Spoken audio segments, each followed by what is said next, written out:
তাদের বলতে চাই তার ছেলে আমাকে বাসা থেকে ভাগিয়ে নিয়ে এসে এখন আমাকে নাচের ভান করছে। কিরে রিফাত, রাসূল কথা বলে। এখন তো মা চলে আসে। আসুক, আপনি তাদের বলুন। না না, কেউ না। এই মেয়ে দিয়ে আসো। আচ্ছা, ও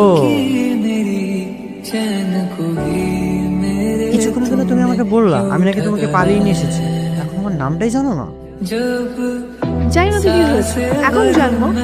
আর শোনো, তুমি কিন্তু এখন চাইলে তো বাবা মাকে বলতে পারবো না যে আমি তোমার বাসায় আসছি। কেন? বললে কি হবে? আর তুমি তো তাদের অলরেডি বলে নিয়েছো যে বাসায় কেউ নেই। আর তুমি যখন বলতে যাও আমি বাসায় আছি, তাহলে কিন্তু উল্টো ঝামেলা হয়ে যাবে। আর তাছাড়া তখন আমি বলবো বয়ফ্রেন্ড? তুমি তো ঠিক মতো আমার নামটাই জানো, বয়ফ্রেন্ড হলো কিভাবে?